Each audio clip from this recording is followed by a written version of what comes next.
Evictions do tend to be relatively difficult. It's a common thing. And you speak to any eviction attorney that's a specialist in this field, and they'll tell you that evictions are sensitive. It's one of those applications or court actions that not infringe, but that impact human rights.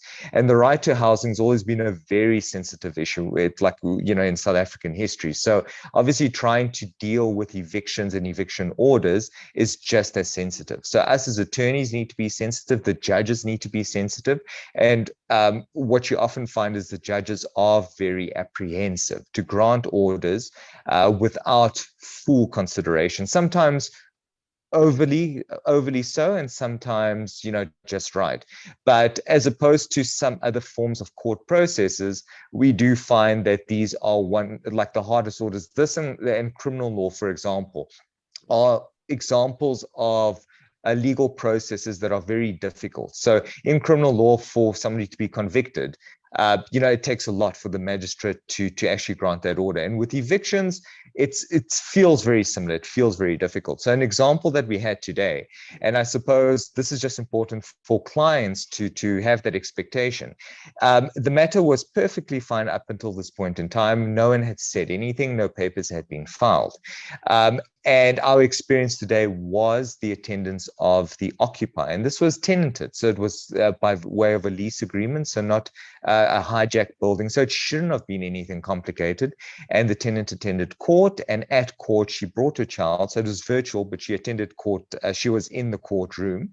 And as she attended, obviously, with the child, she made submissions that she didn't have any place to go and she'd be rendered homeless. Now, for clients to understand, the problem with being rendered homeless is, in terms of PI, this is a consideration that the court needs to take into account. And it's further consideration that the court expects the municipality to take into account.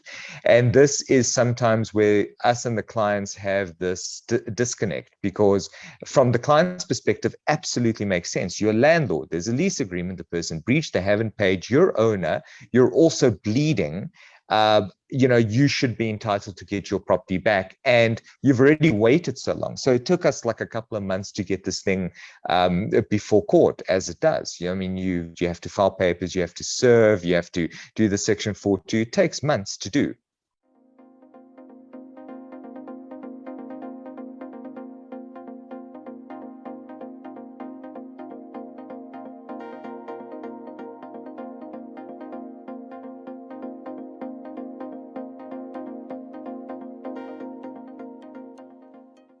And even though he's now patiently waited all this time, to hear now a judge say, well, unfortunately, we cannot grant the order.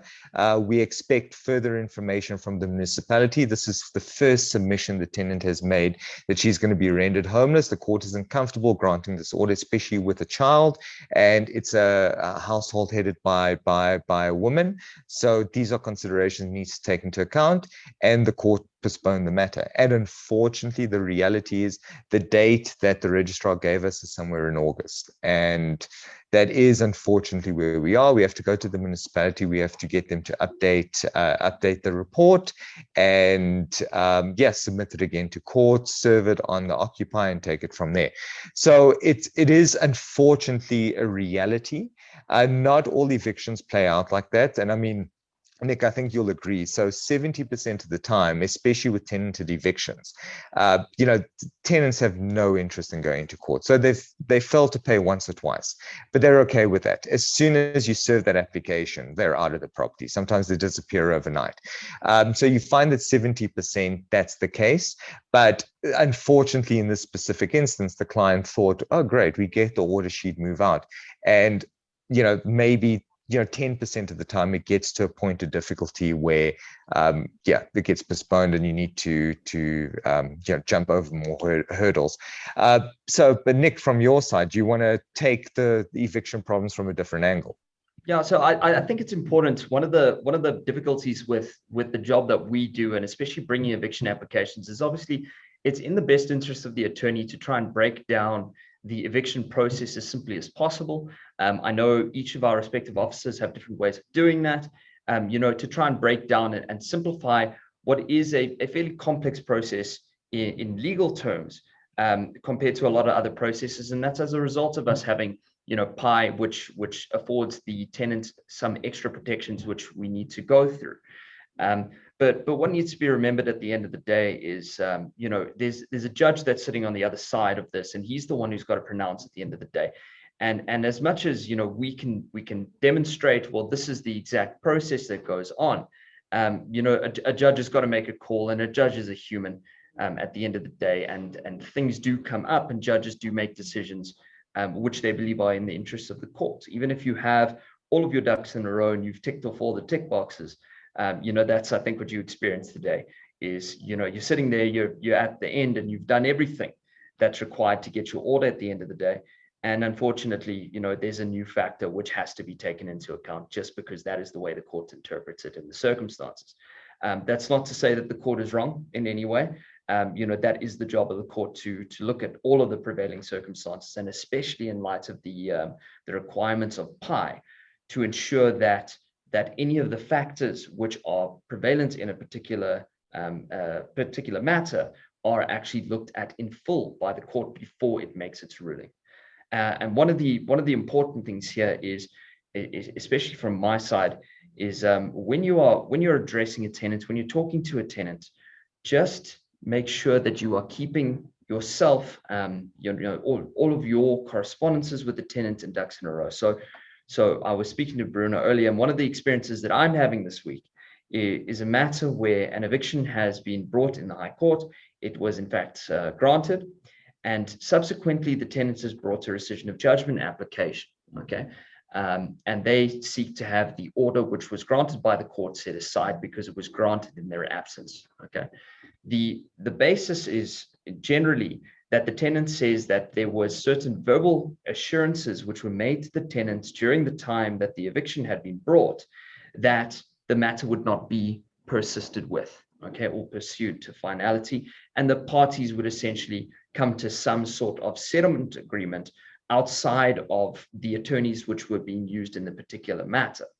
Now, the problematic part of this is obviously the assertion is from the tenant that this has been done verbally, and so there's absolutely no written correspondence or evidence that can be placed in front of the court to substantiate this sort of argument from the tenant. And the scary part about something like this is, in those circumstances, in the same light that Bruno's had difficulties, there are difficulties in such a case where a rescission of judgment comes along, because again, the judges are there to make sure that all of the issues are fleshed out to their fullest degree, and that they don't close the door to anyone who might have redress in court if a matter is fully ventilated.